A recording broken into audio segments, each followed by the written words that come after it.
कि वो हमारे फ्यूचर को लेके इतने अवेयर नहीं थे और पहले कोई भी नहीं होता था। तो मुझे ये मौका मिला हमारी भारतीय सेना में आने के बाद अपने सपनों को पूरा करने का। दिखा दूं कि जो हमारे गढ़वाल लेवल के कोच हैं अरुण सर हैं, उन्होंने काफ़ी देखिए मेडल जीत रखे, काफ़ी उन्होंने ट्रॉफी जीत। कोटद्वार शहर को मिलेगा एक नया कोच, एक नया सपना जो उत्तराखंड के युवा देखते हैं फुटबॉल को लेकर। अब मिलने वाला एक बड़ा अच्छा कोच कोटद्वार की जनता को, और अब बनेगा कोटद्वार के युवाओं का भविष्य। तो आप मेडल देख रहे होंगे, तो ये अरुण सर ने आर्मी में रहते रहते इतने सारे मेडल जीते हैं, इतने सारे कप जीते हैं, इतने सारे मेडल दिलाए हैं गढ़वाल राइफल को, और आज सिविल में युवाओं के भविष्य के बारे में भी सोच।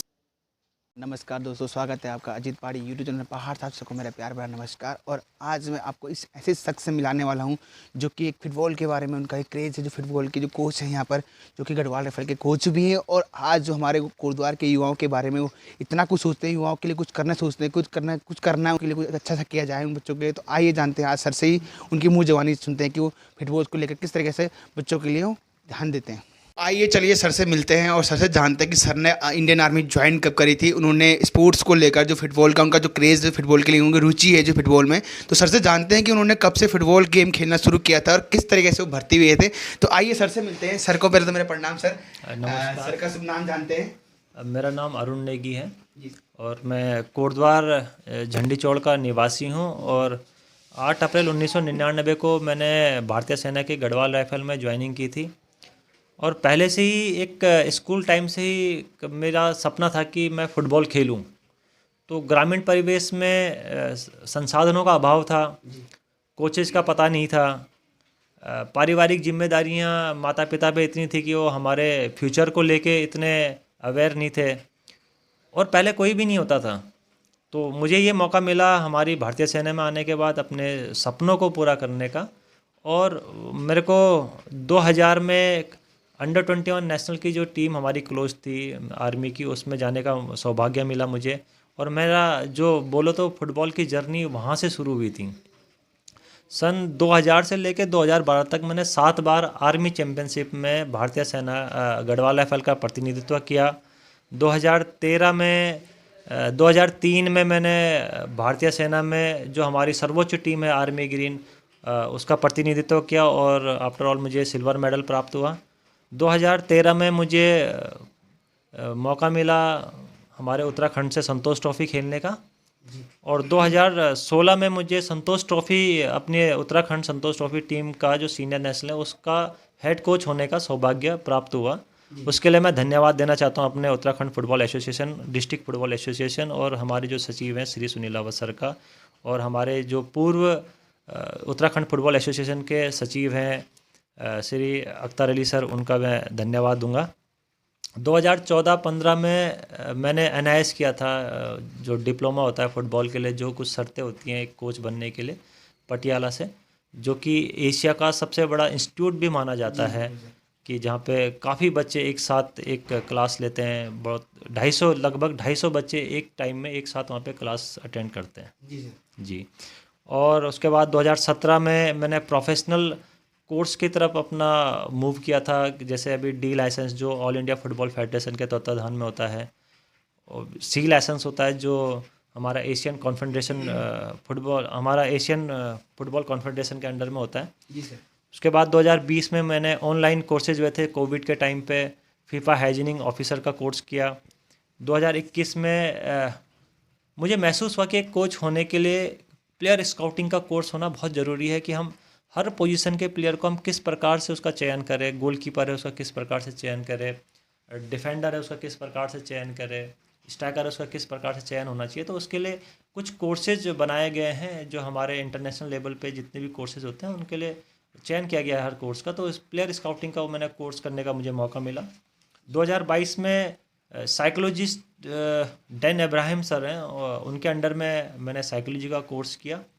2022 में ही मैंने फुटबॉल मेडिसिन डिप्लोमा का कोर्स किया, जो कि ऑनलाइन हुआ था, जो फीफा के अंतर्गत हुआ था। जो हमारी फीफा, जो हमारा वर्ल्ड के अंदर सबसे बड़ी गवर्निंग बॉडी है, जहाँ से कि सारे हमें निर्देश जो प्राप्त होते हैं फुटबॉल को पूरे वर्ल्ड के अंदर, उनके तत्वाधान में मैंने ये कोर्स किया था। सर जैसे कि मैं कोटद्वार में आपका बहुत बड़ा नाम सुनता हूँ, मैं सुनता आ रहा हूँ कि जैसे कि आपने युवाओं के लिए आप बहुत कुछ सोचते हैं कि जैसे कि आप जैसे कि कोटद्वार में जैसे युवा हैं वो फुटबॉल में आपका उनका लगता है कि आपको कोटद्वार से जैसे कि युवा हैं जो फुटबॉल में पीछे मतलब काफ़ी जगह में आप देखने में अगर देखने में आ रहा है कि अच्छे खेल भी रहे हैं, लेकिन मैंने जहाँ से देखा भाभा क्षेत्र में आपके बहुत बड़ा रुचि रहती है, आप बच्चों के लिए फ्री ऑफ कोर्स आप उनको खिलाते भी हैं, गेम्स खिलाते हैं। तो इस तरीके से सर आप मतलब आगे जब आप रिटायरमेंट जब होंगे तो आपने इसके बारे में क्या सोचा हुआ है? ये सर मैंने भाबर जो क्षेत्र है मेरे को अभी भी मुझे ये लगता है कि हमारे पास संसाधनों का अभाव है। ग्रामीण परिवेश में होने के कारण वहाँ पे आज भी काफ़ी बड़ी मात्रा में जो जनता है, जो हमारे पेरेंट्स हैं, वो आज भी हमारे दिहाड़ी और मजदूरी पर ही निर्भर करते हैं। और वहाँ के बच्चे में टैलेंट बहुत है। जी तो वहाँ के बच्चे का टैलेंट व्यर्थ ना जाए, क्योंकि मैं खुद वहाँ से आता हूँ। तो मैंने एक जिसको हम भीष्म प्रतिज्ञा बोल सकते हैं, मैंने एक प्रण भी लिया है और भीष्म प्रतिज्ञा भी है मेरी कि मैं वहाँ के बच्चे में जो मैंने कोर्स किए हैं और जो मैंने साइंटिफिक कोचिंग में जो मैंने पढ़ा है, वहाँ का बच्चा उस क्राइटेरिया में काफ़ी फिट बैठता है। जी चाहे उसका बॉडी स्ट्रक्चर हो, उसका खान पान हो, उसका रहने का तरीका हो। तो एक प्लेयर जो लगता है मुझे कि हम अपने भाबर क्षेत्र से, अपने कोटद्वार क्षेत्र से भारत के लिए जो प्रतिनिधित्व करेंगे किसी भी खेल में, ज़रूरी नहीं कि फुटबॉल में हो, क्रिकेट में खेल सकता है, हॉकी में खेल सकता है, बॉक्सिंग में खेल सकता है, आर्चरी में खेल सकता है।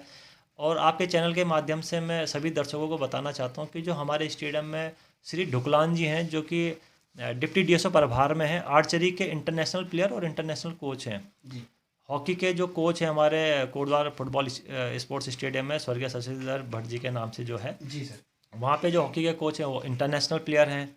हमारे बॉक्सिंग कोच श्री ढांगी जी हैं, वो वहाँ पे इंटरनेशनल प्लेयर हैं। तो इस प्रकार से हमारे पास कोचेज़ का एक बहुत अच्छा ग्रुप हमारे स्पोर्ट्स स्टेडियम में है। लेकिन हमारे भाबर से स्पोर्ट्स स्टेडियम काफ़ी दूर पड़ता है, और एक तरफ का अगर किराया लगाए तो 40 रुपये, तो 80 रुपये हमारे ग्रामीण परिवेश में काफ़ी ज़्यादा हो जाता है। तो जी सर वो सारी चीज़ें मैंने सोचते हुए भाबर में ही भाबर स्पोर्ट्स क्लब का एक गठन किया है। वहाँ के सभी जितने भी गणमान्य व्यक्ति हैं उनका मुझे समर्थन प्राप्त है। जी सर और भाबर क्षेत्र में जितने भी पार्षद हैं जी सर वो सभी उस स्पोर्ट्स क्लब के संरक्षक मंडल में आते हैं, और जितने खेल प्रेमी हैं वो सभी उसको देखते हैं और अपने जो सुझाव हैं, अपने जो सुझाव हैं समय समय पर बच्चों को देते रहते हैं, और अपना समय निकाल कर बच्चों को वो प्रैक्टिस कराते रहते हैं। और संडे के दिन सभी जितने भी खेलने वाले प्लेयर हैं वो सब आके बच्चों को वहाँ पे मोटिवेट करते हैं, और बहुत अच्छा माहौल इस समय भाबर में बन चुका है। और आने वाले कुछ सालों में अगर भाबर से भारत का प्रतिनिधित्व करने के लिए बच्चे तैयार होते हैं तो इसमें कोई आश्चर्य भी नहीं होना चाहिए। जैसे कि सर मैं एक चीज़ जानना चाहूँगा सर, जैसे एक बेस्ट कोच बनने के लिए क्या क्या ज़रूरी होते हैं? जी, बेस्ट कोच के लिए सबसे पहले एक हमारी खुली मानसिकता होनी बहुत ज़रूरी है। जी सर एक दृढ़ विचारों वाला व्यक्ति होना ज़रूरी है, जिसके कि अपने कुछ सिद्धांत हों। और कहा जाता है कि आप जिस प्रकार के व्यक्तित्व के धनी होते हैं उसी प्रकार का व्यक्तित्व आप अपने प्लेयर पे ही पाते हैं। अगर आप मेहनत करके आप एक अच्छे खिलाड़ी बनते हैं और एक दिन आप कोच बनते, तो बेशक एक दिन आपका जो प्लेयर होता है वो भी एक मेहनती प्लेयर होता है। और कुछ क्राइटेरिया बांटे गए हैं। आपको अगर डिप्लोमा करना है तो मैं आपके चैनल के माध्यम से बताना चाहता हूँ कि जिन भी बच्चों को अगर एनआईएस करना है तो उसके लिए कुछ शर्तें हैं। आप इंटर यूनिवर्सिटी 2 बार खेलकर और ग्रेजुएशन कर कर आप एनआईएस कर सकते हैं।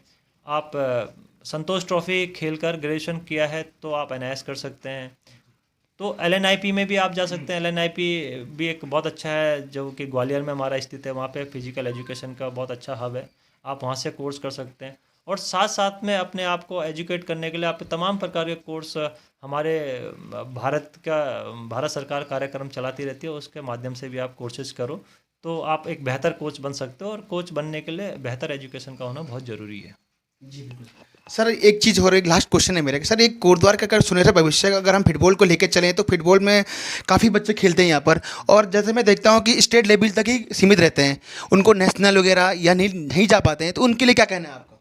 जी, उसके लिए सर वही है कि जितने भी कोचेज हैं, हमारे कोचेज को एजुकेट होना पड़ेगा। हमारे जितने भी कोचेज हैं उनको ग्रास रूट पे मोटर एबिलिटीज़ का पता होना चाहिए कि स्पीड कैसे डेवलप कर सकते हैं हम, इंडोरेंस कैसे डेवलप कर सकते हैं, ग्रास रूट पे कैसे हम एक 8 साल के बच्चे का कोऑर्डिनेशन, बॉडी का बैलेंसिंग, बॉडी का तालमेल, बॉल के साथ बिना बॉल के हम लोग को कैसे हम उसको मैनेज करेंगे, उन चीज़ों को फोकस करने के लिए, और कैसे हम एक फिजिक्स को फुटबॉल के अनुरूप ढाल सकते हैं। क्योंकि फिजिक्स पढ़ना बहुत ज़रूरी होगा पहले, कि हमें अगर एक बेहतर कोच बनना है और अपने ग्रास रूट के प्लेयर को अगर फुटबॉल में हमें ढालना है तो फिजिक्स को हमें अप्लाई करना पड़ेगा।